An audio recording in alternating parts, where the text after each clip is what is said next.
There, turn the mic on, it might help. So those want to make sure your speaker was working online, it is. So with the clocks being different, but the 3:32 is what my watch says, so we will get started with an informational hearing today.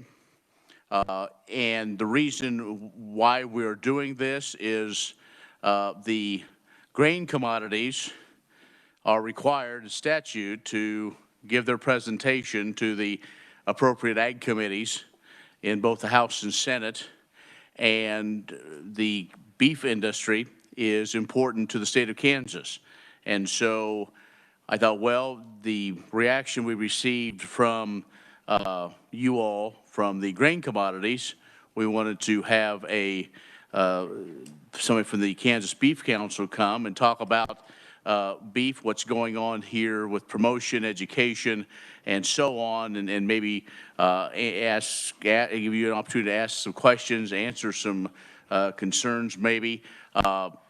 You know, right off the bat, this is, we're not talking politics and policy today. That's not what this is all about. So, but your opportunity to ask questions will come very quickly. So with that being said, our guest is Kevin Thielen, who is the exec of the Kansas Beef Council. So Mr. Thielen, if you want to come forward, and I believe there is a presentation. Do we send the presentation to everybody as well, or is it primarily? We will send the PowerPoint out later today. So with that, Kevin, the floor is yours.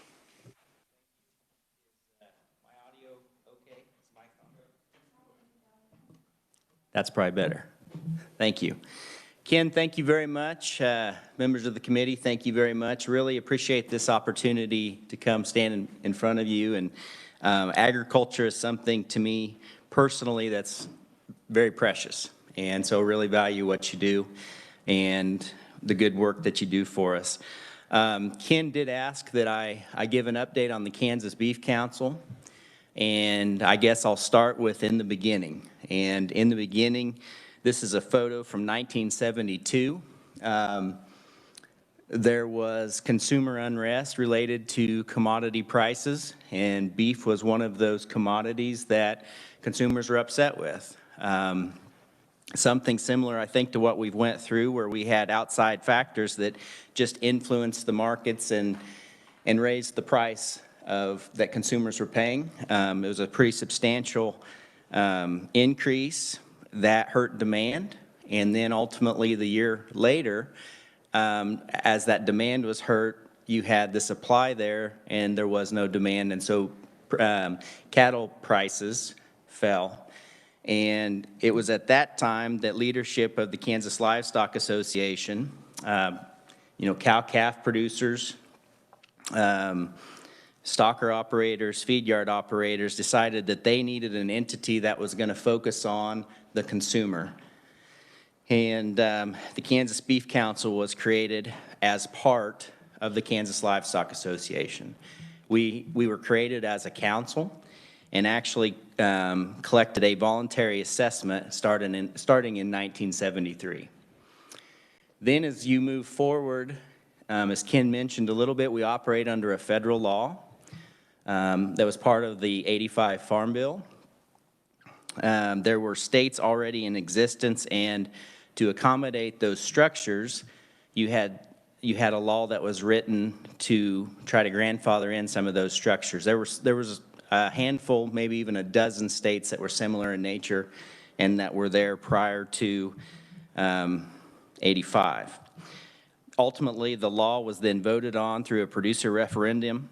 In 1988, that referendum passed with a 79% approval rating. I would also mention there is actually a petition drive going on right now. This is not the first time that that's happened in our history, but producers they have the right to basically call up the program and put it to a vote. They have to get a threshold of signatures, and those signatures will be turned into USDA, and from my opinion, that's a healthy process. The Kansas Beef Council even though focuses on promotion, research, and education, and we do not lobby. Essentially, with that assessment that we collect, which is $1 per head across the state of Kansas, goes to in-state promotions. Our main market is going to be the state of Kansas, and then the Kansas City, Kansas metro area. We also, in the last 10 years, have really started a lot of partnerships with other state beef councils. We actually, in partnerships with the Nebraska Beef Council, fund registered dietitians in Florida, New York, and California. And then we also invest funding into the Federation of State Beef Councils, as do a lot of other states, for bigger promotional campaigns. And we also have activities in the international market. So focusing a little bit on the Kansas and Kansas City consumer, one of the reasons we've made that decision to focus outside of the market of Kansas and Kansas City is our consumers are already pretty staunch beef eaters. I'm definitely one of them. Like a good steak, as many of you probably do. You can see that compared to national consumers, our consumption is just a tick higher. When we start talking about marketing to consumers in Kansas and even outside of the states, one of the things we're really starting to focus on is how beef is raised in that production cycle. And one of the things that we deal a lot with is something called the pastoral fantasy. And it's well documented. There are some sources there. Basically, in growing up, we have a vision of what farm life is like and how cattle are raised and how grains are raised. And that all comes into our head when we're thinking about agriculture. And so what has happened is you've had a lot of anti-animal ag groups who are trying to shock people into not eating proteins such as beef. And so we have to be aware that that exists, and also, tell the correct story is really something that we are focusing on. Again, you can see that in Kansas and Kansas City, people are more accepting of how beef is raised. That stands to reason they're around it more. And I wanted to go ahead and start talking a little bit. This first video that I'm going to show you is something we put together a couple years ago. We made a shift kind of from an analog story to more of a digital story. And we recognized we didn't have the tools, and we needed to really start essentially becoming a communications entity, if you will. And so we went out and hired somebody who could help us with digital marketing, and that has allowed us to really step outside of the borders of Kansas. And, we have certain things that we need to focus on that we know consumers have questions on.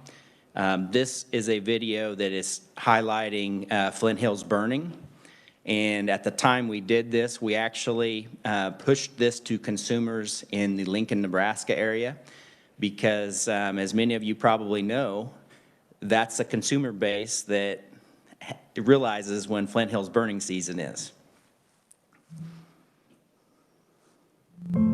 The grass of the Kansas Flint Hills, well, people say it's the best in the world, and without prescribed burns, we'll lose it. And so we've got thousands and thousands of acres out there that humans can't utilize. Cattle are doing their part in maintaining that ecosystem and also providing food and other products for us.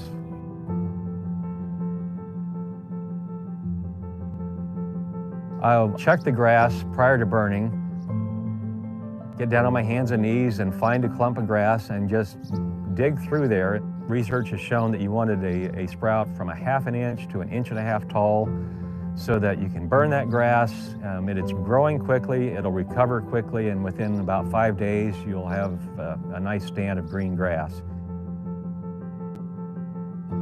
The Konza Research Station has a test plot showing what would happen if we withheld prescribed burns from the land. And in our lifetime, we'd lose the precious flint hills to plants like the eastern red cedar. Well, a lot of planning goes into a controlled burn. Before we do a burn, we will go to the smoke management website. We'll map where our plume of smoke will go. What we're looking for is trying to keep everybody downwind as happy as we can. We're not out to cause any problems for anybody, but there's only so many days a year that we can do this, and we want to get it done in a safe, efficient manner. Well, as a Kansas rancher, I take my stewardship responsibility very seriously. It's important that I preserve this delicate ecosystem the way it's been for thousands and thousands of years. It's not just important for my children, not only for my cattle and the wildlife that are out there, but also for all Kansans who have come to fall in love with this iconic and beautiful landscape. The bottom line is the land as we know it needs fire, and that's why ranchers use carefully planned prescribed burns to keep these flint hills covered in the best grass in the world.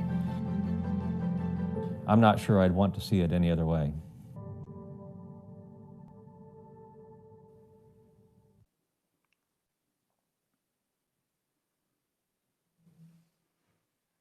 So I always like to kind of begin a lot of these presentations with that video. That was one of our first endeavors when we brought on some new staff. And you'll see themes talking about that production and everything that we do. So obviously, if we're talking about a consumer has a lot of choices. And essentially, if you look at this slide, and this is a slide that's done at the national level, the Beef Checkoff does a lot of consumer market research, just try to understand, where our opportunities are and things we need to really look at. But you can see that environmentally friendly there in the middle of the screen is something that I think the beef industry has to be aware of, because that's on consumers' minds. And if you look at on the right side, alternative proteins are trying to use that as a marketing tool. The two rows there at the bottom, if you will, I really think there's other competitors that we have, such as poultry. They really focus on nutrition messaging, and so it just has to be something that we really consider when we do things. In response to that, we have a board of directors made up of about 26 producers from across the state of Kansas, and they direct our activities. And they understood that producers were starting to sense how much attention was going to alternative proteins, and they wanted us to do something. And so we built a campaign called One Simple Ingredient, really around the positive attributes of beef, because a consumer doesn't want to be preached to. They want to understand what beef really has going for it. And so we created this video at the second part of last year. I want them to be ready for their moment. So to fuel their bodies and their potential, I choose an authentic source of protein that has the nutrients they need to succeed with one simple ingredient: beef.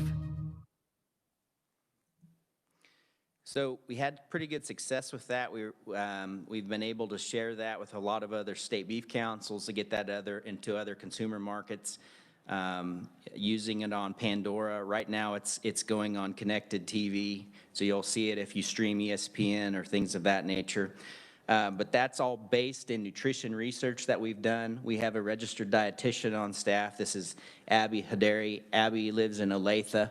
Is a great resource, does a lot of communications for us. She is our go-to when there's anything related to nutrition. One of the programs that Abby does is something called Nutrition Adventure, which is something that we do in coordination with several other states. Well, we'll bring in 20 to 25 registered dietitians and focus on beef as a protein, as a fuel source for people. And they'll be given all the research related to what protein experts are saying, and talk about fat in their diet and everything.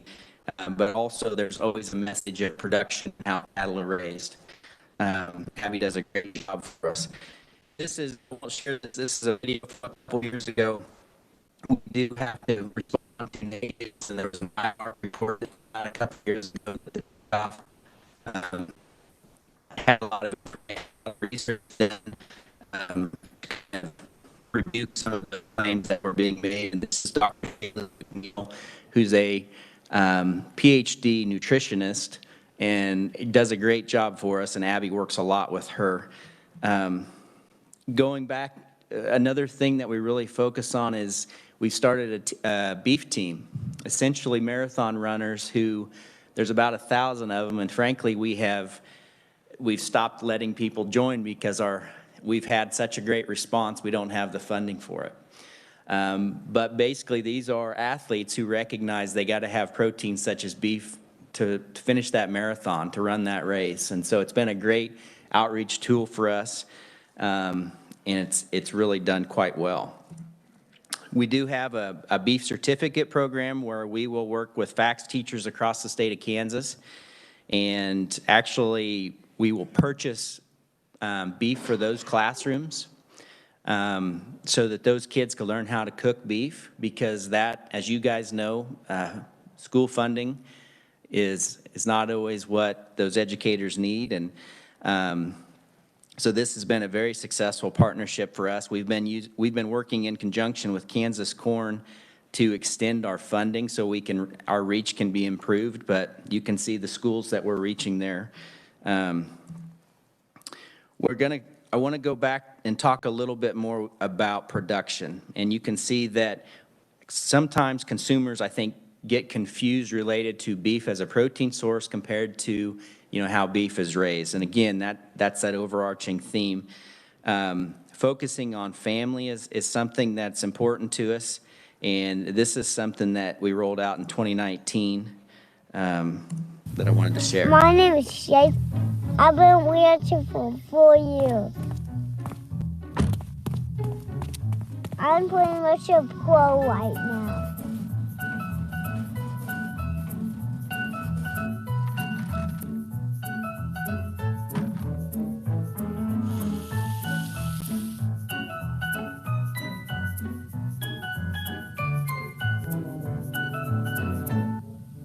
I'm Colby and I'm 8.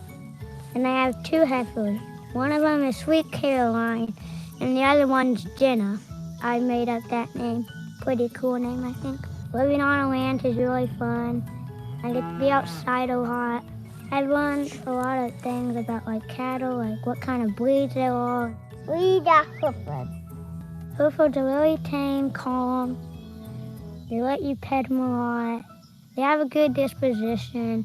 They got a white face and a wet body. They're calm, don't come up and try to headbutt you. The black bodies are black with the body, and they're pretty much like a Hereford, except they're black with a white face. How they become a black body is because it's a Hereford and a Angus together. So the bodies get the black from their daddy, and they get the white from their mama. And that's how they make a black body. There's a lot of hard work that goes into ranching. Coming out and checking cows every day, making sure none of the babies are gone, make sure they're all there. My favorite part is making sure they're healthy. Make sure all the cows are there. 7, 8, 9, 10. You want to be a rancher, you gotta have cowboy boots, because if you go out in flip-flops, good chance you might get stepped on. That can really hurt. There's just no greater marketer, right, than those kids. And that's obviously always done in a playful manner, but we have to remember that our consumer base is separated from agriculture. And so explaining them to what goes on our farms and ranches and doing it in a very fun and educational way seems to really resonate. I did bring with me John Soxy. John is our Director of Marketing. And one of the things that John really does a great job with is we have a program called Beef Quality Assurance. And it's been around for basically as long as the checkoff, and it's really focused on improving animal care. And years ago, how cattle were handled was not a focus. And over the last 2 decades, it really has, and we've really seen some major improvements in just the welfare of cattle. And I think BQA is one of the big drivers for that. John, I appreciate what you do, and thanks for coming. John drove me today, so I felt pretty special, Ken. Going back to the research, we also know that focusing on the taste is very important. We have Charlotte Huseman's our Director of Marketing, and Charlotte works with a lot of our channel partners and a lot of our chefs, and focusing on, the great taste benefits that beef provides, and a lot of times that's why people purchase beef. I'm going to go ahead, and I had another video there with Chef Alex, but I want to speed through that, Ken. The last, I guess, point here I'll talk about is we do a lot with export markets. That's very important to our beef producers. And basically $300 per head is what comes from those export markets, so it's very important to us. COVID has had some disruptions. In fact, I just read this morning that we're having some backups at ports trying to get products out. Also, getting products in has been challenging. But I think this is something that's just going to continue. And we have worked a lot with the other state beef councils and other commodities, but we have been sending money directly to the Korean market, and last year also Mexico. And those are pretty important markets for us from a beef standpoint, and it always is fascinating to me. Each country has a little bit different taste preference. So it's not all steaks and burgers. Sometimes it's, livers and things of that nature. So those markets are very important for our industry. Ken, I'm going to just, again, thank you. Thank you all for letting me come in today, and happy to field any questions. All right, any questions for Kevin? If not, I'll start my list. Representative Hasswood. Thank you, Mr. Chairman, and thank you so much for making it out today. I was questioning on, I've talked to this with a lot of other beef livestock organizations, of the workforce conditions, because we always hear about meat packaging plant and how our Hispanic population has been impacted. And I was wondering, in the process of this, because we always see farmers, where in the process of of meat packaging is this, or do you guys not represent that? Well, we actually, so our producers that pay in would be those actually raising beef, and certainly the entire chain, if you will, is very important to us. In fact, one of the things that we're starting to see in our consumer research related to sustainability, especially post-COVID, is how important local communities are.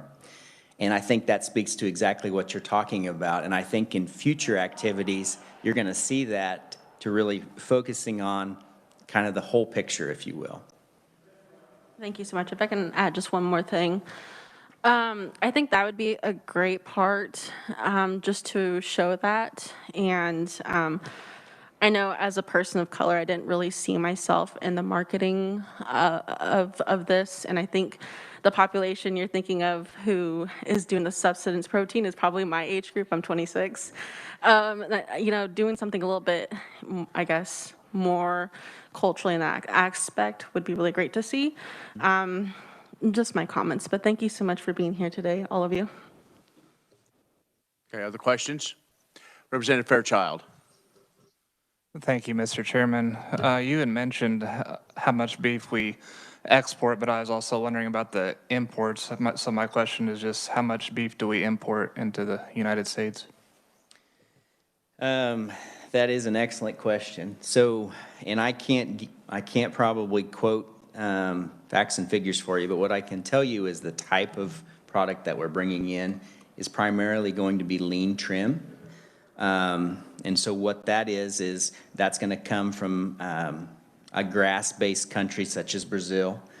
And a lot of it is blended with essentially fat trimmings from our products here. and then that will go into, you know, your quick service restaurants such as McDonald's. Typically, and we've been digging into this a little bit, and it's an excellent question. We actually our board of directors had a couple economists talking about that, essentially that same issue. Going back into that research, the industry is really benefits from allowing that trim in, because what we would see is our product, if we didn't have some of that lean trim, our product would be offered at a different price point. And so essentially you would have consumers who would probably trade over into another product, you know, an alternative protein or poultry or pork, something of that nature. What I can probably do is try to dig into that and send you some information if that would be helpful.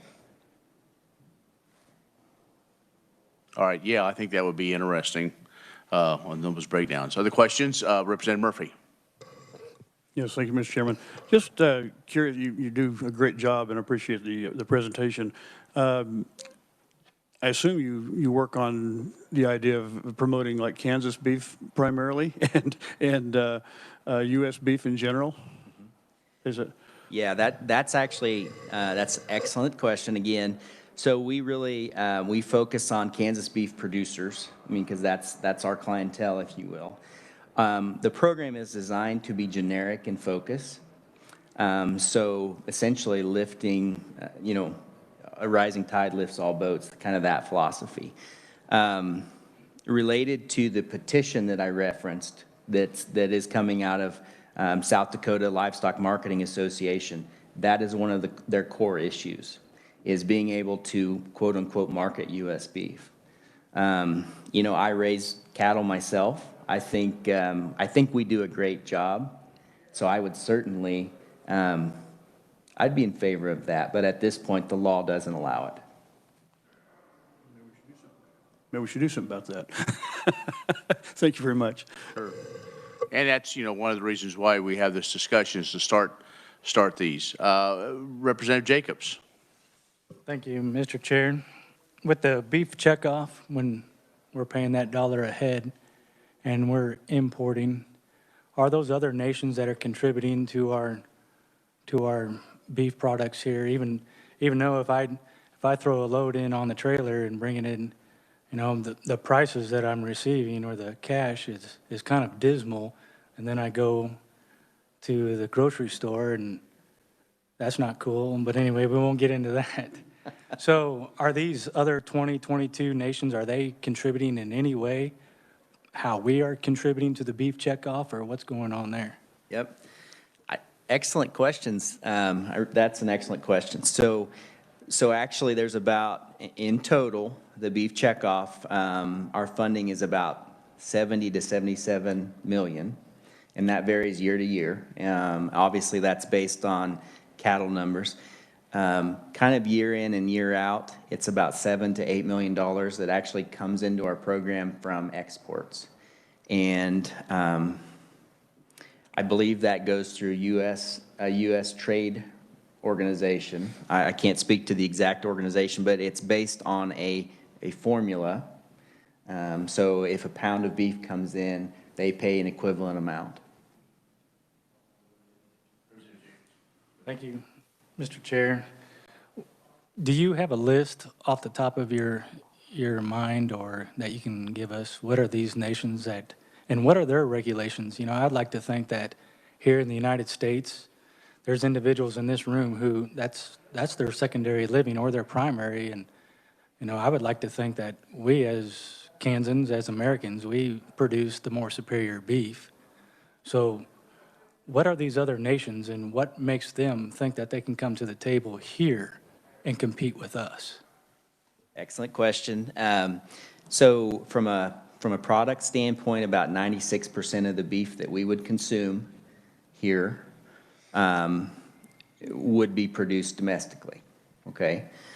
And it's been a while since I've looked that up, but that's just off my kind of the top of the mind, if you would. But essentially, think of some of the South American countries and think about the value of our dollar compared to their currency. And so that's why that happens, essentially.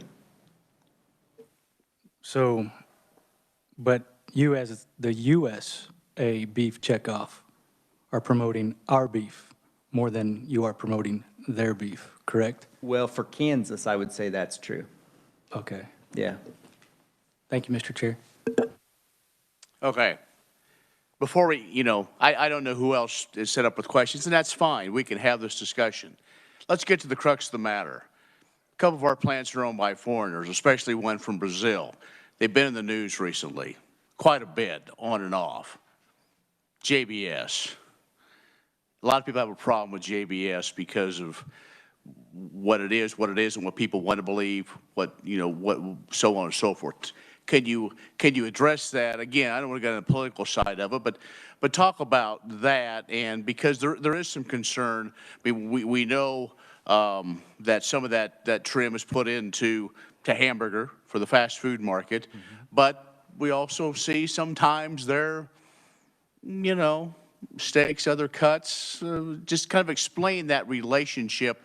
As the foreign buyer, the foreign ownership of some of these facilities, because I think after all, many folks want, it's a bottom line of food safety. Yeah. Well, some of these questions, and just going back, just in the nature of them, some of them I can't answer because I don't deal with it on a day-to-day basis. But what I would say is that product, I mean, obviously it comes through inspection, USDA or what have you, and so there's at least some kind of a comfort level. And I feel very safe going to McDonald's or wherever and having a hamburger. So let's just say that, because I think that's important to get out. Now, related to foreign ownership, I have 4 kids that I would love to be involved in agriculture if they so choose. And so, I mean, I have the same concerns that I think most people would have about that. That being said, somebody who's willing from another country to come in and invest in your industry, I think that's a positive. So we have a lot of complex issues because we're a very complex industry.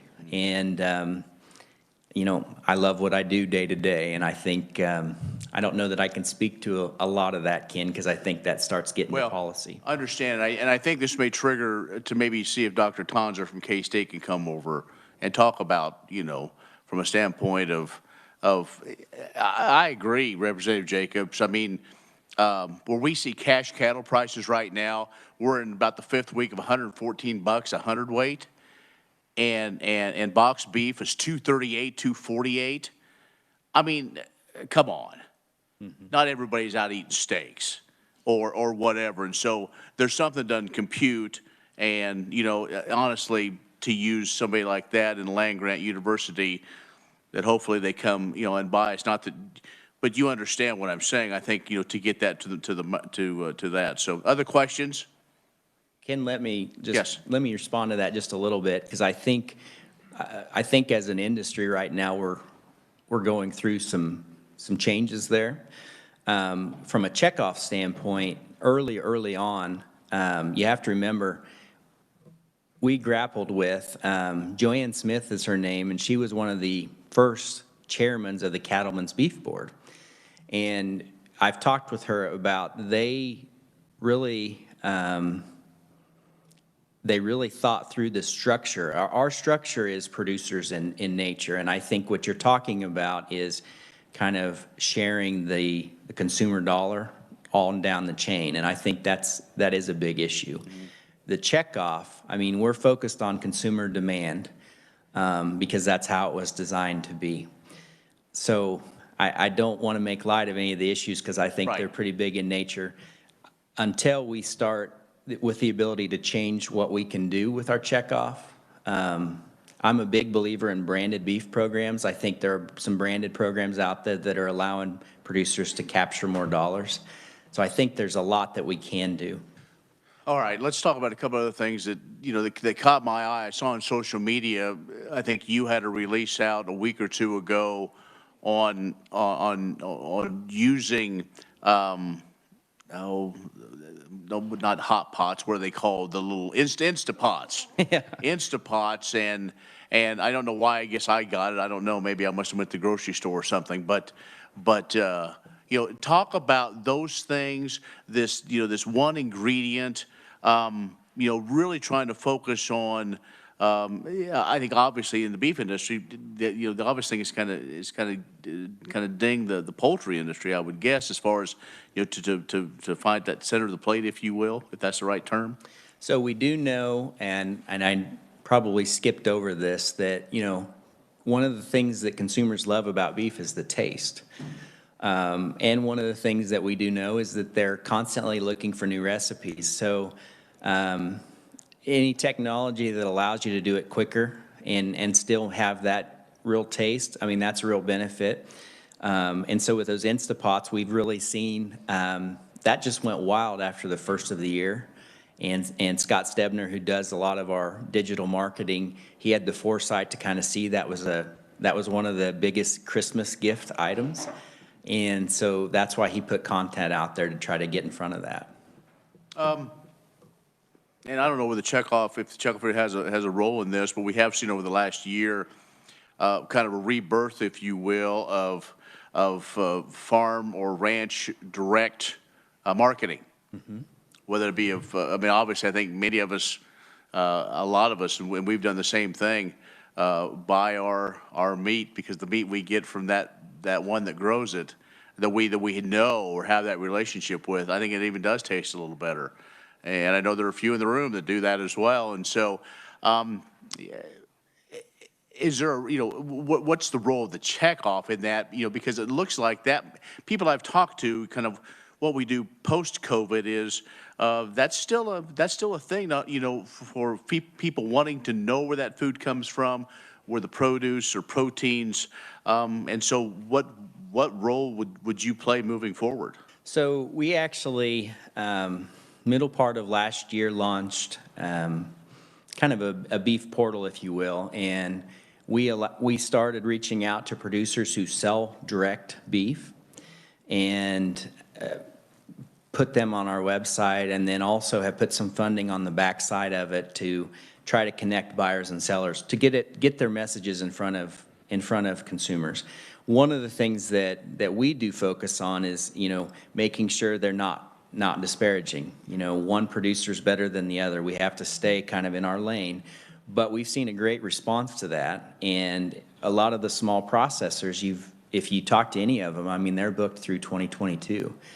And I think that's probably a response to,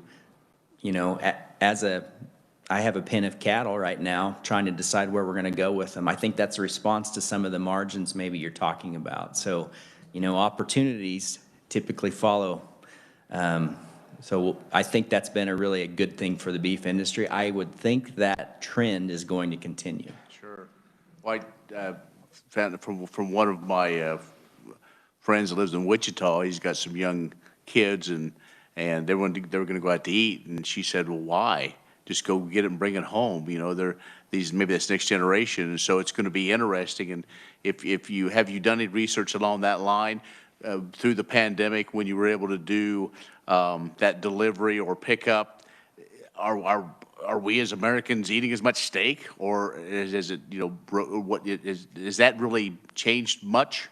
So, and I had a slide up here that talked a little bit about vegetarian and veganism, and I think we would think that is a trend that is increasing, but the data would tell you that it's pretty consistent over the last 10 years.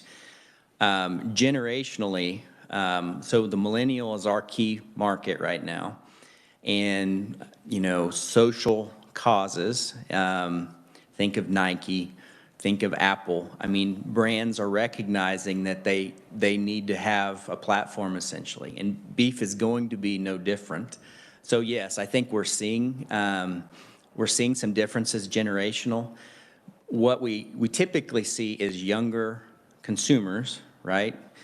20 to 30, they typically probably are eating more ground beef. And when you get into 30s and 40s and 50s, sometimes as your income increases, probably you you slide to steaks perhaps.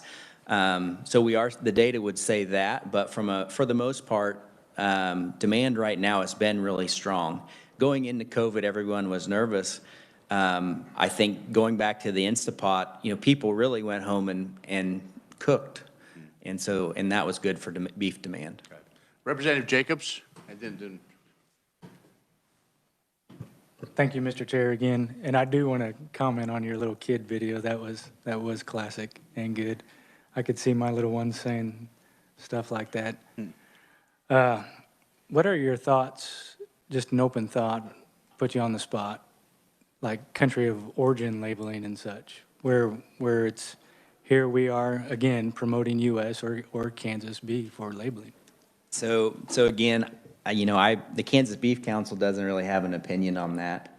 So I probably won't answer that. We don't lobby. So I would say that that's probably more of a lobbying issue. Do you think, instead of the lobbying issue, do you think it would be more of a promotional issue?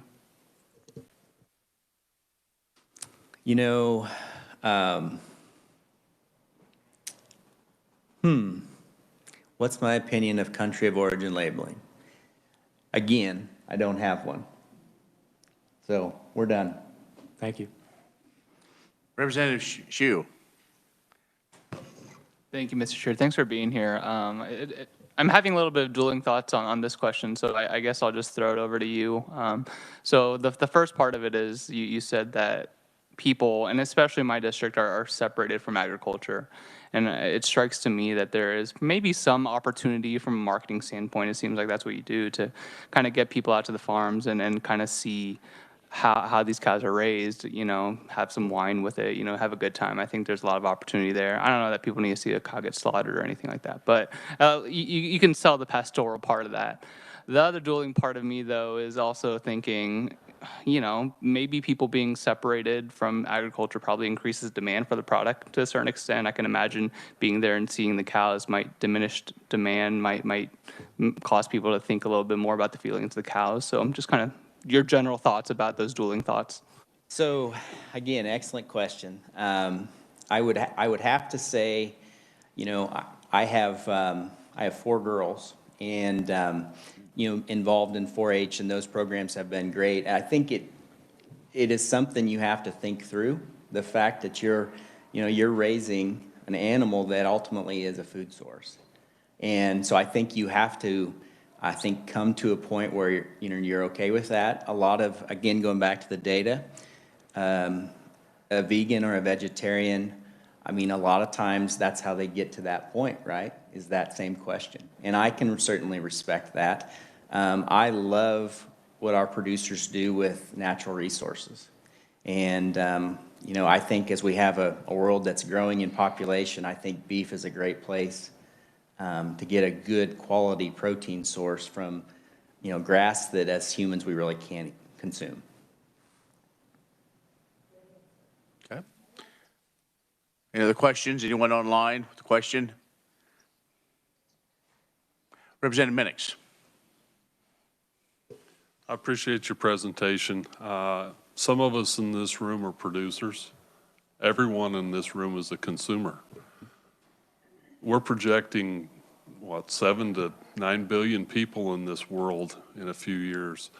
You want to maintain, as you can talk about consumer demand, I look at it as market share, I guess. There's lots of other sources of protein out there.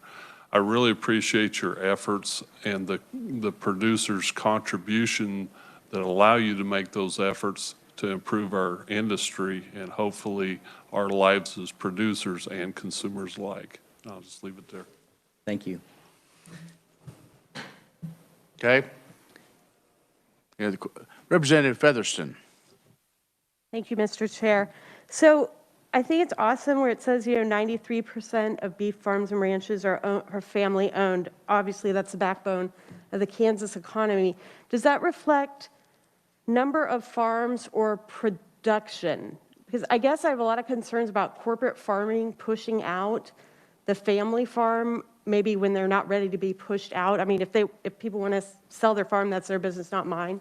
Yeah. But I just wonder, how's that corporate pressure on the family farm?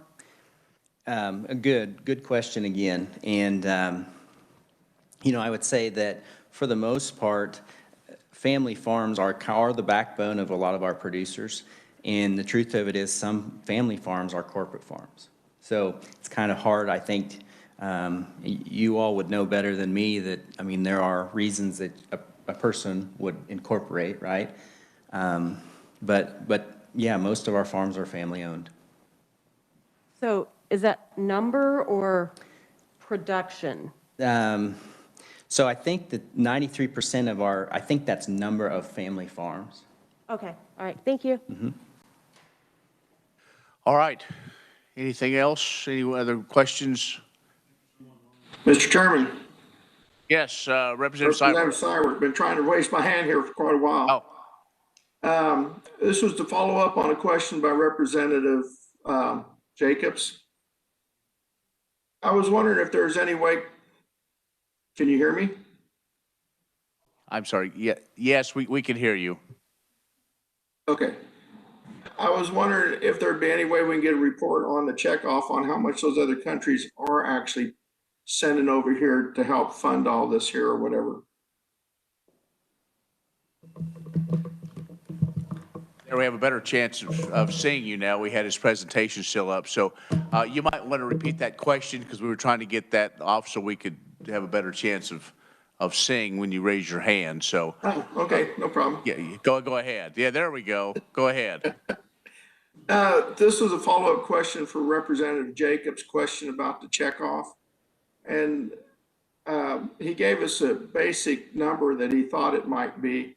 I was wondering if we could get a report back on the total amount that they are paying from these other countries to help check off beef. I can look into that, certainly. I would appreciate that if you could. I'd like to know that they are participating since they are using all the marketing techniques that the producers are using to get beef sold, and then they tag in on it and not do their participation. Thank you, sir. So Kevin, if you could get that and just send it to Terry, and then we'll get it out to the committee, if that will work. Okay, there we go. Now we can see everybody. Last call. Any other questions for Mr. Thielen? Joe Newland, you have a question? Thank you, Mr. Chair. I do not have a question, but I do have a comment. Tomorrow at lunchtime, the Rural Caucus will be hosting the Kansas Livestock Association. And I just wanted to put a plug in for that those interested, there will be a box lunch. So grab one and we will have great conversation again tomorrow. I hope it's beef. Me too. It is beef. Good. All right. Okay. Well, Kevin, again, thanks for being here, and we'll have some follow-up. And the committee, you will get the PowerPoint. You probably send the whole thing, the videos. If you're going to watch those videos again as well. Very interesting. So with that, it's a quick announcement. We will not meet tomorrow or Friday or Monday, but bring your computers on Tuesday and Thursday, as we will be having hearings on Tuesday and Wednesday of next week. And committee, you should have received an email for a dinner on the night of the 17th. So just RSVP if you can. Oh, now the 24th. Okay, haven't been in my office, so you got that figured out. Okay. Anything else for the good of the cause? If not, have a great weekend, and we will see you Tuesday.